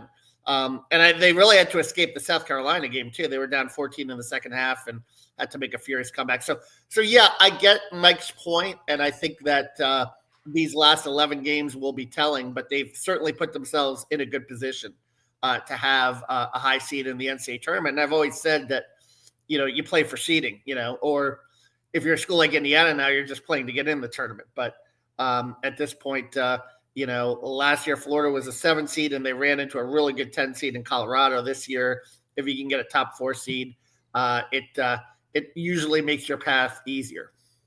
Yeah, Indiana definitely has a tough road to hoe as their next 4 games. I've been talking about that all day today. Are one of the toughest stretches anyone's going to face in the country. They go to Purdue this Friday. That's followed by a trip to Wisconsin where they haven't won in 1,000 years. Then they come back home and welcome in Dusty May in Michigan, which is just going to be an awkward night. And then they travel to Michigan State. So 3 out of 4 games against top teams on the road. And then now Michigan has been on the slide a little bit. You mentioned to me last night that they dropped out of the top 25. So they're getting hit by a little bit. So who knows? That would be huge for Mike Woodson. Let me tell you this: if Indiana were to beat Michigan at home and Dusty May, with all the vitriol that is going on amongst fans and all that right now. Well, I think, with any power conference, the Big Ten, the SEC, what have you, the good thing about playing a conference like this is you have opportunity, right? You have opportunity to stack up quad 1 wins for the tournament. So, Indiana's got some opportunities in front of them, but they're going to have to take, they're going to have to take advantage of it because sooner or later time's going to run out, right? And you're not going to be able to build a strong enough resume. So, I think certainly right. Sunday's game was disappointing. The late game execution, the missed free throw by Trey Galloway, some of the plays down the stretch. Obviously, the inbounds play wasn't very well designed. I saw Mike Woodson, what he said on his radio show. It was just the kids not executing, maybe throwing the kids under the bus a little bit. Well, if they're not executing, maybe you're not coaching it hard enough. I think that's the thing, I have never heard him take responsibility for anything. Now he does say a lot. Well, I got to help him get over the hump. Well, I got to get him better at this. Well, I got to get him to do that. But he has yet to ever not only does he not take responsibility, he really bristles when he is asked a direct question and pressed on that question. The other day, someone asked, what is it specifically that you're working on with this team? Oh, I'm not going to talk about that with you guys. And he's always, when he's pushed, he always says, well, I'm not going to talk about that. Well, why? There are never answers that have substance. That's the thing. And it's, this is stuff that we see through, but fans see through this. It's not like this is rocket science here. I'm like, dude. So I wonder how much are the people around him that are not his entourage people. You've got two groups. You've got his entourage, and then you've got the staffers. Yeah. I wonder how much, if anything, is listened to by anybody else. I truly wonder if anyone is able to put input in, because I just don't know that is the case. And it seems to be there's infighting going on a little bit during those waning moments of the Maryland game. It seemed like Yasir was really PO'd at Woodson because they didn't get the foul on Rice to stop that 3-pointer. And the whole thing just went up in flames. And it's like Yasir looked really frustrated, as if I told you. And so I'm not saying that was said. I wasn't there, but the one thing you could say, like, this Indiana fan base obviously is passionate, and their basketball IQ is so high, as you mentioned, that they can see through this, right? I think it's higher than the teams is right now, to be honest with you. And it's very similar to football down here in Gainesville. It's a very football knowledgeable state, not so much as basketball. But I think, I do think like the fans can see through some of the mistakes, and they want, Mike and the coaching staff to be held accountable. And credit to you guys for, pressing them and asking certain questions that need to be asked. I mean, you're in year 4 of the regime. Fans want to see progress, right? Year 2, you got to the round of 32 of the NCAA tournament. And I mean, it's not looking like you didn't get back there last year. It's not looking like you're going to get back there this year unless they make a late run. So I think the heat is definitely on Mike and them to figure it out and to put together a late run. But, I've talked about, the backcourt play is inconsistent and so forth. And that's the one thing, you take a look at a school like Florida, Walter Clayton, Elijah Martin, and Will Richard, 3 guys all averaging in double figures, scoring, all guys that are capable of getting 20 on a given night. Does Indiana have that? Nope. Yep. And that's how you got to win in today's basketball. You need the guard play. Indiana is so guard poor that you wonder what, I look out there the other night and I'm like on the floor, and no offense, Anthony Leal's a great guy, and Anthony Leal kind of saved their bacon the other night. He has probably the highest basketball IQ on that team.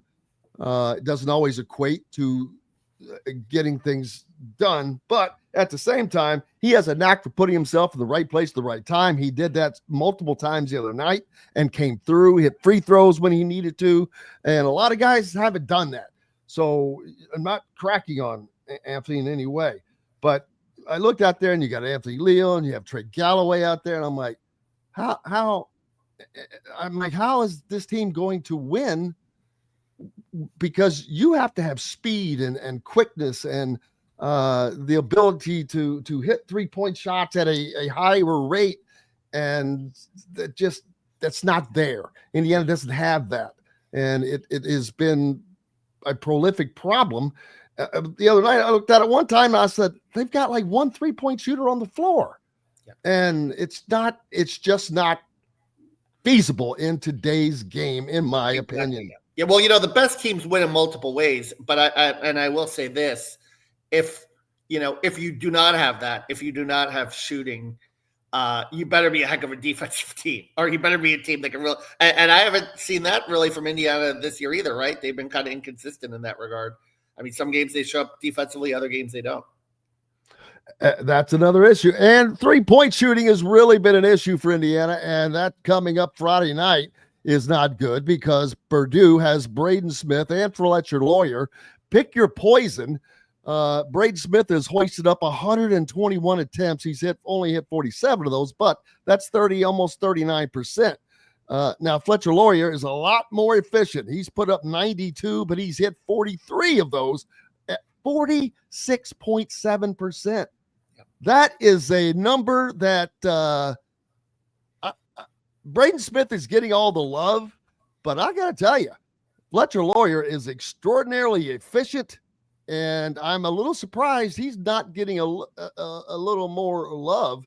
He's averaging just 1.4 points a game less, but he's taken 20, like almost 30 less 3-point shots. That's a lot. It's amazing. And, you obviously up front, you have Caleb First and Trey Kaufman-Wren. And that's kind of interesting because, Jim, it's hard to believe it's been, almost 5 years ago. We went up to Noblesville and watched him. Yes. And who is Duncombe, right? We also saw him. What's he doing now? Logan he is at Winthrop, I believe. Yeah. Washed out. I was talking about that. It's amazing. Someone that was an Indiana recruit, and that shows you, again, you go out, that's Archie Miller and the guys he did not take and the guys he did take. Oh my gosh. You want to talk about where problems started 8 years ago. He didn't take Braden Smith, who would have crawled to Bloomington. He didn't take so many, Luke Goody. He didn't, there are so many others that I can't pull out of the top of my head. Was the other one. Yeah. Nigel Pack. But then he brings in, he talks Christian Lander into reclassifying in high school, which was a huge mistake for him. He brings in Logan Duncombe, and now look where these guys are. They're all CJ Gunn, God bless his soul, had a great high school career, but he's off at DePaul, who's not doing well. So it's it all starts with the right personnel, and that's the problem for this Indiana team is I don't think they have the right personnel. Mike Woodson went out with basically a blank checkbook and brought in the guys he wanted, said it was the most talented team he had, but yet, boy, the results are less than stellar. Yeah. The best talent they had was that team, obviously, with Trace's senior year and Hood Shafino. I mean, those were two really nice, impact players. But obviously didn't have the supporting cast and ran into a Miami team that was playing really well at the time, and lost. Did they have it and not use it? Miller Kopp he is playing pretty well in the G League right now. Won a championship last year, knocked it down 3-pointers. He was pretty proficient at Northwestern, but he gets to Indiana and that is not the offense. And therefore that key ingredient was not used. So what would they have been like had that been infused into that? They probably would have been a much, much better team that would have gone further. Yeah, no. And I mean, Miller was, but you were there in Albany, New York. I mean, for that tournament game. And I think did Miami get to the Final Four? That might've been the year that Miami got to the Final Four. I mean, they ran into a pretty good Miami team that year. So part of it was, I think the men's and women's teams got to the Final Four that year, both beating Indiana along the way, men's and women's. How's Indiana women's? How are they doing with Terry Moore? It's been an up and down season. They had lost 3 straight. Oregon was the 3rd straight a few nights ago. Then last night they knocked off Washington on a West Coast swing, and so they get that win. They're having an okay, better than average, but they're not a top 25 team right now. So, but hey, we've got the great K-Bro with us. We got to take a quick break. We'll be back with more bits of wisdom from K-Bro right after these messages. Located on 325 acres in beautiful Brown County, Indiana, Hard Truth Distilling Company is the biggest and the best craft distillery around. While Hard Truth is already known for producing internationally awarded whiskeys and spirits like Hard Truth's sour mash bourbons, sweet mash, and hard road ryes, as well as their cinnamon vodka and the always popular toasted coconut rum. Hard Truth Distillery offers so much more. With a full-service restaurant, ATV, and distillery tours, as well as live music, you can spend an entire day at Hard Truth Distillery while making your entire family or group happy.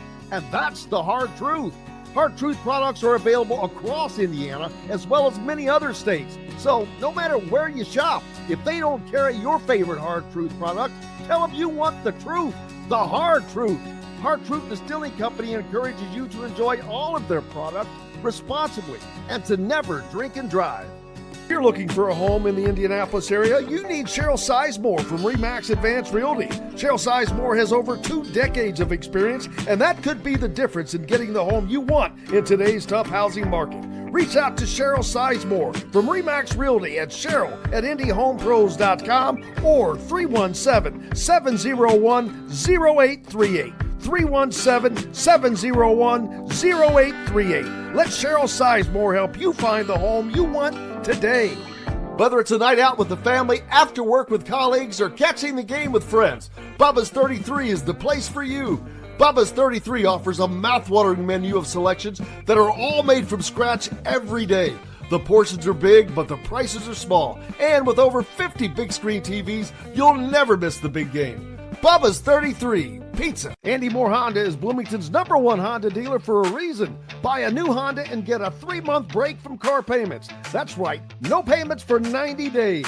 That includes the all-new, all-electric Honda Prologue, and you get it for just 0.9% financing. Or the 2024 Honda Ridgeline Black Edition or the Honda Accord LX, both for just 1.9% financing. Get more to your door from AndyMooreHonda.com, Bloomington's #1 Honda dealer and your best place for new and used vehicles. Welcome back to the Hard Truth Distilling Company studios on this Tuesday. Kevin Brockway with us. You may remember him, of course. He's with us quite frequently, but also a former IU beat writer up here for CNHI. But the McDonald's All-American team announced yesterday, Kevin, and on there, let's see, there's no one going to Indiana, no one going to Purdue, no one going to Florida either. But I will see Braylon Mullins from Greenfield Central was named a McDonald's All-American. So congratulations to Braylon Mullins on that honor. Also, Jalen Haralson from La Lumiere, formerly of Fishers, I believe. So there's 2 Indiana high schoolers named all McDonald's All-Americans right there. I would make sure that there aren't any more. I wouldn't think so, because that is a tough list to get on. That's a big time deal, man. This is one of the All-American lists to get on, I think. Yeah, it used to carry a lot more prestige 10 or 20 years ago. But I think with the transfer portal now, Jim, it's just so funny how high school recruiting has been, devalued to the point now where it's kind of like, if you get a kid from high school, that's great. But there's so much plug and play, and there's so much, I think, right now, Jim, of like, get me a guy that's already ready, and sometimes it can work and sometimes it doesn't. I mean, it just depends on the situation. You still have to mold them together. Like, for example, I still think basketball is a continuity game. So I think ideally you want maybe transfers that are sophomores and juniors that stay together at least a year, and you have them for 2 years. I think that's kind of the blueprint. That's kind of like what Miami did a few years ago to get to a Final Four. But yeah, those high school kids, you don't hear as much about high school basketball recruiting just because of the way the transfer portal is now and how everyone is just, wants to get a kid for a year or 2 to come in that's already ready-made. Yeah, it's generally just these guys that you hear about, as a matter of fact. Those upper-level guys that can become an impact player, like Cooper Flagg, who did that very thing. And when you look down this list, you see Arkansas. There's a couple outliers. Cincinnati's an outlier. Notre Dame kind of an outlier with getting Jalen Haralson. Let's see, any other Washington. How about that? Yeah. Washington with Nico Bandalo. Yeah, and let's not forget too, and this was part of Cal's downfall at Kentucky, because if you remember when he was at Kentucky from 2010 and 15, and he was getting all these one and done McDonald All-American freshmen and putting together these Fab Five type teams that Michigan even had in the 90s. I think what happened too is, G League Ignite, right? So you had a lot of these high-level kids that were going straight from high school to G League Ignite instead, and it diluted that talent pool of impact freshmen. I mean, you've got one right now in Cooper Flagg, but how many more of those, kids out of high school that you're seeing are really, taking over the way, certainly that, maybe not as many as they did a decade ago. Yeah, let's see. Tom Ass says, if IU fires Woodson at the end of the season, does Sisley and the new foreign recruit go or stay? Well, I've said this many times, but I haven't seen your name on here before, Tom, so we appreciate having you on. But Trent Sisley, I personally am very confident that he committed to Indiana, not really Mike Woodson. He is coming to play at Indiana. He's pretty solid. I cannot speak to Zerno, the Lithuanian guy, and that is one of the things I talk about in fans wanting something to happen now. Oh, well, fire him now. Well, what good's it do to fire a coach in January? That just creates some other stuff, but having to deal with that is the recruits. How do you deal with that? Is Scott Dolson going to be able to have conversations with Zerno and say, hey, please bear with us because you're going to like what we're about to do. But that's in this day and age. If that was an American player, I would say doubtful that they could keep him and hold on to him. The fact that he's not, that may bode a little bit better for Indiana in that case, but that's going to be interesting to see if they can hold on to him, although he did not have super big names on his list. It's interesting when you talk about players versus a coach, and it's kind of like what's more important, the direction of the program, or if you have a guy that you think can be a transformative player. I mean, I look at it in, down here in Florida on the football side with DJ Lagway, the freshman quarterback, who was really pressed into playing because Graham Mertz tore his ACL. And when Florida was 4-5 and Billy Napier was squarely on the hot seat, there were still these conversations of, well, if you fire Billy, you're going to lose DJ Lagway, who could be a transformative player. What happened? Florida won 4 in a row with Lagway under center. The team really responded to him, and he ended up saving Billy Napier's job anyway. But I think that's that question. What do you do? I mean, do you worry about that when you make a coach, or do you fire a coach? Do you have to think of the overall direction of the program? Because, you can fall in love with a player, with a recruit, but players do come and go. And, they're kind of like choo-choo trains. There's always another one around the corner, right? It's like Lay's potato chips, baby. They always make more. Failure to mince. Thanks, Russell. Congrats to Trent Sisley for being nominated to the high school McDonald's All-American team. He does not get the recognition that he deserves, I think, because he played on a team with Braylon Mullins, who just caught fire last summer. And his recruitment just went nuts. Trent has just been down at Montverde working on his craft and getting better and better. And he is going to be, I think he's going to be a hell of a college basketball player. I think he is going to be a guy that you rely on, that you can rely on, that is not going to have to worry about him playing for 3 different teams. And that he's old school.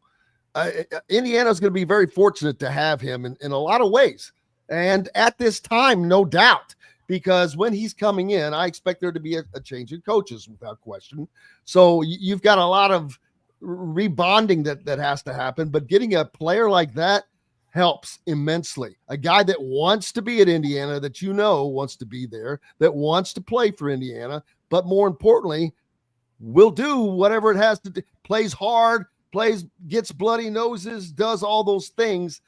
He's going to be a freaking fan favorite because of how he plays. I've seen it for myself numerous times throughout high school, and he did the smart thing going to Montverde. He is improving his game, and he is getting better. He's playing with the best every day.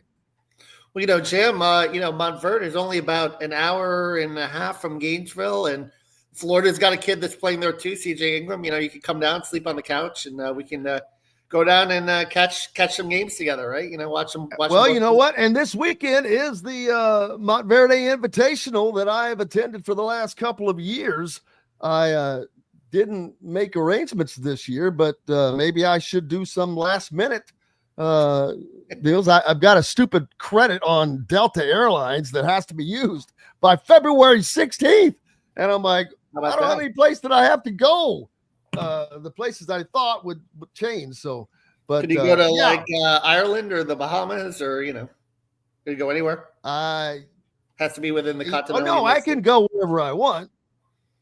Yeah, but where are you going to go? I mean, there's that short and all of that, but yeah, that's third world problems, right? Yeah, exactly. First world problems, whatever. Yeah. Let's see, make sure I'm not missing any comments over here, but Indiana's lineup has really been wonky. As soon as Malik Renew got healthy, he's back in the starting lineup. I'm not a fan of that, although like Whitson talked about against Maryland, they had the two bigs, and so he's matching them. Why not make them match you? Why not make their big chase Luke Goody around? Chase him and bring him out away from the basket. Do different things. Why allow the other team to dictate what you do?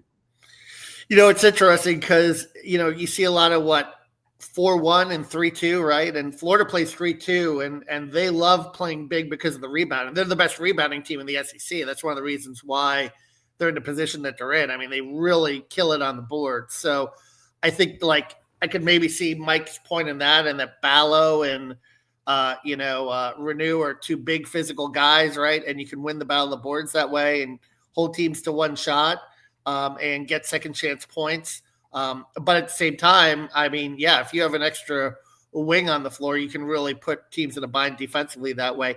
If your wings are talented and can shoot and can drive and so forth and everything. So I'm sure Mike evaluates that, based on the personnel that he has. Yeah. And so there's a lot left to the season, man, but Auburn looking really good. Michigan State looking to be the Big Ten's elite team. Although Purdue is playing well, I don't see them as an elite team, and this has nothing to do with it being Purdue, people. I just don't think that they have quite enough to be elite. Not that they can't win a game against a really good team. I don't think that they could do it. Definitely not 6 times, and I don't think that they could do it 4 times, but we'll see.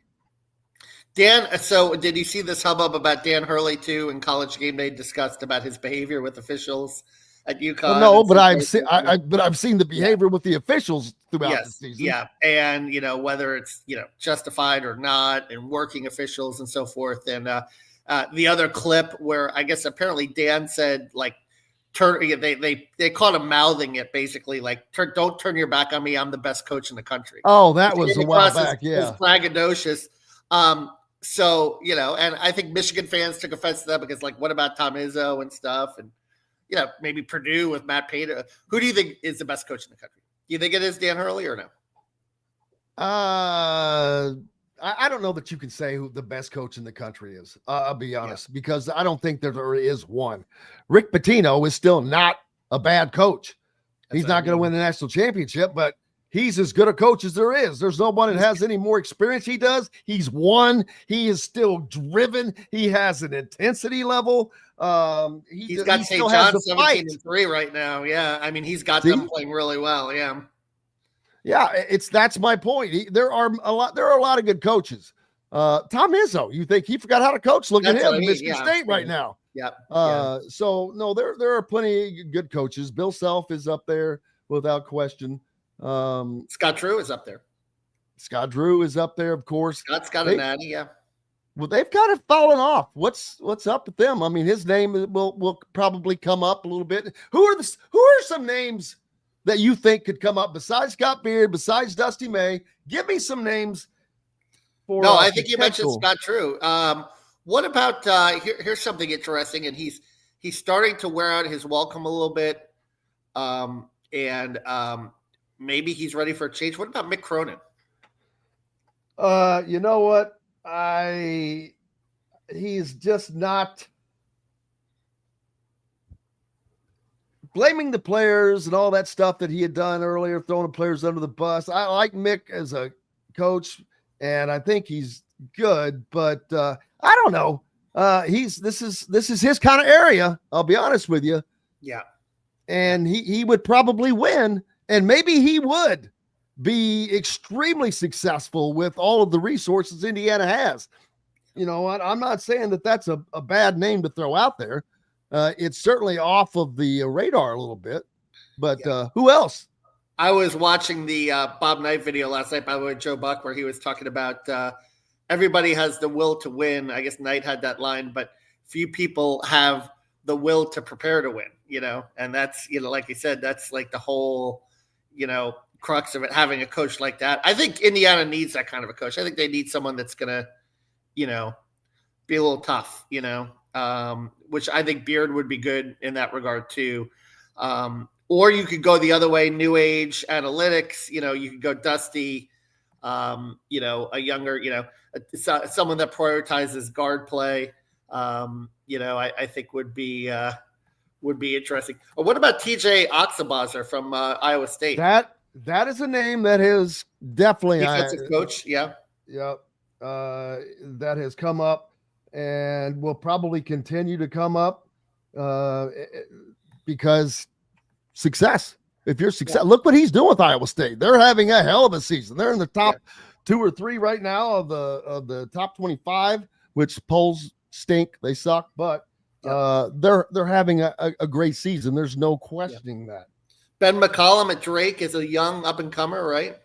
That's another name that there have been fans that mention him on here as well. So no question that he's a name that is on that list. You're hitting the ones that some of the ones that I've seen. It's a weird situation out there now, but this is Indiana has to get this right, Kevin. They have to. They can't miss on this one. Well, they've been missing on and off the last 20 years. And, you know, I mean, look, I thought Tom Crean had a decent run. You know, he got to a few Sweet 16s. He's probably the most successful coach they've had since Knight. You know, you can make that argument. He's the most successful. Well, there's no argument. He is the most successful coach since Bob Knight. But, well, I mean, Mike Davis did go to a championship game in the Final Four. So Mike Davis got to a Final Four. You got to give him. But and you had Kelvin Sampson that didn't get to finish. They were going. He probably would have had Indiana. Well, he would have them winning like he has Houston winning.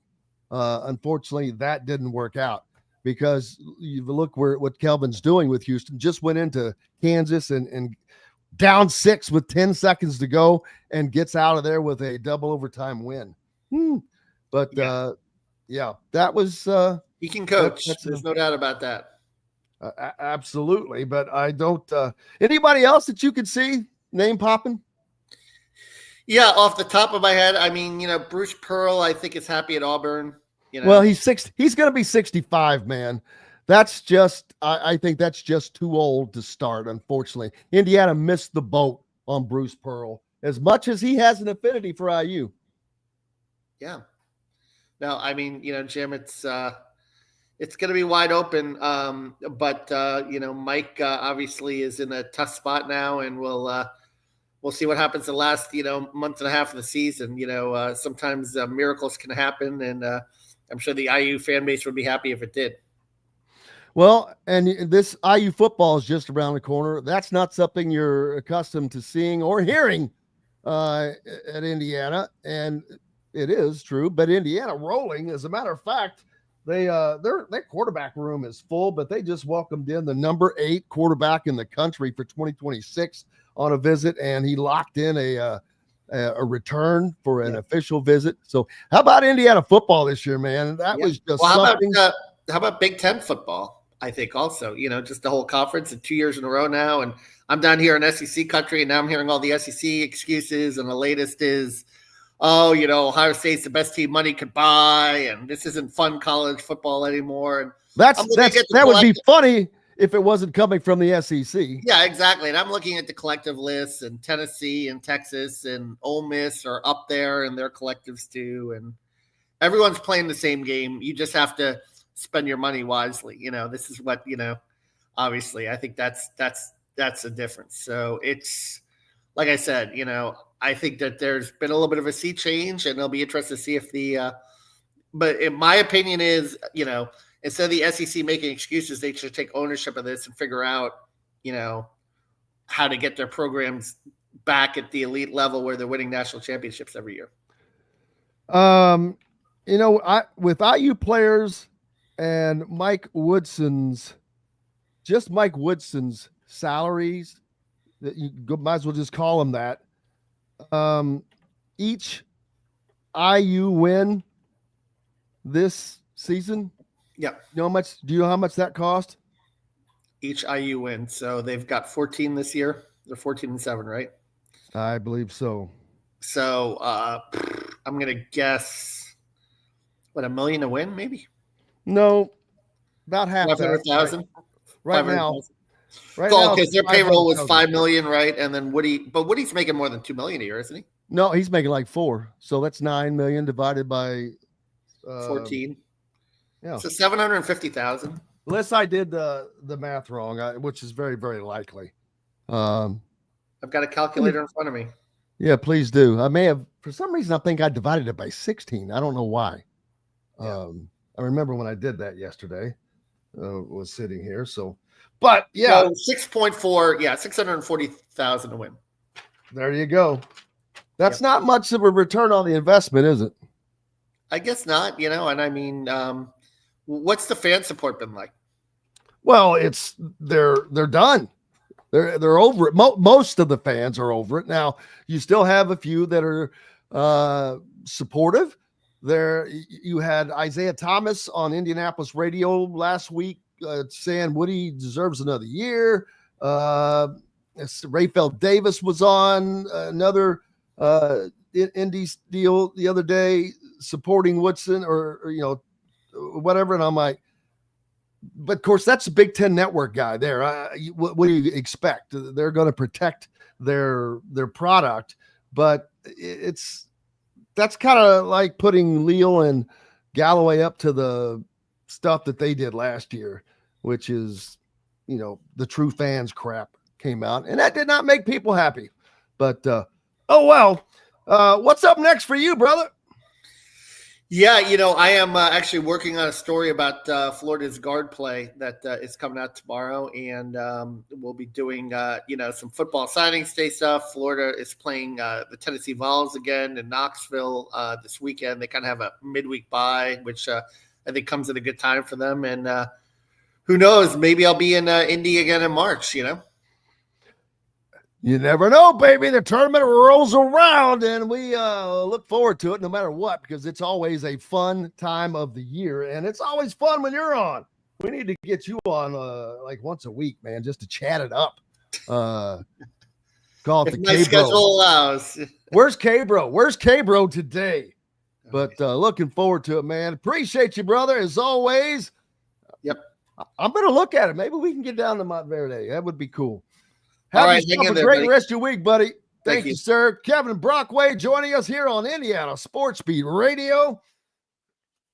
Always a fun time when K-Bro was on.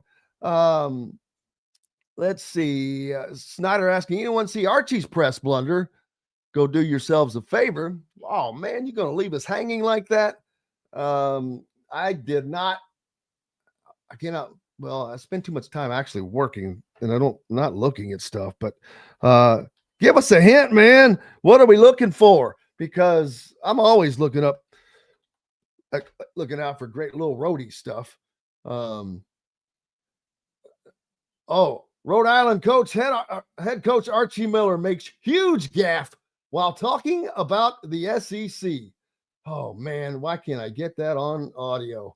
I'll have to work on that. I will work on getting that downloaded for tomorrow, but we'll listen to that then. Hey, man, it has been a fun one as always. I hope you guys have enjoyed it. Big thanks to everybody for joining us on the program today, as always.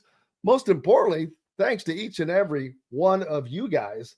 It is always a blast, but we get to do this again tomorrow, and that means Rick Bozich joining us.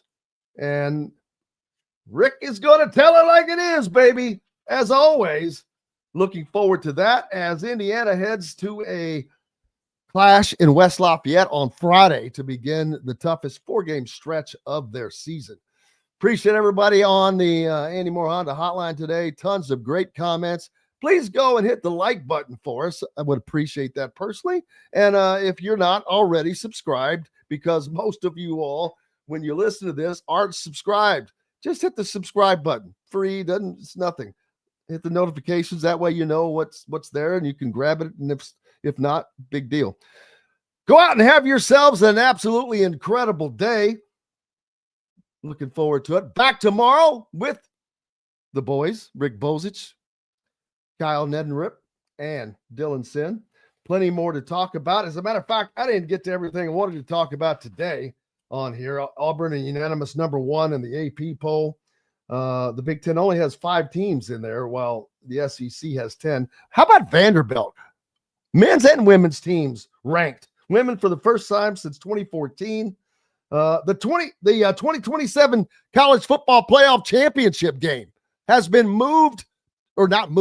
has been named and slated for Las Vegas. Come on, Hoosiers. That would be Las Vegas is becoming, or has become, a sports mecca, which, to be honest with you, it's surprising that it took as long as it did. But yeah, we'll talk more about Brody McWhirter tomorrow, the 2026 quarterback that was recently in on a visit for Indiana, especially on Thursday when Coach Shannon joins us as well. But that's going to wrap it up for us today. Appreciate each and every one of you for joining us on the program. We're back tomorrow. Until then, I'm Jim Coyle. Go out, have yourselves a great day. I will see you on the radio. Thanks for listening to Indiana Sports Beat Radio. Be sure to subscribe to our YouTube page for more clips and team coverage of Indiana basketball, football, and more. You can also find full episodes and tons of other content on thehoosier.com. We'll see you next time for another edition of Indiana Sports Beat Radio.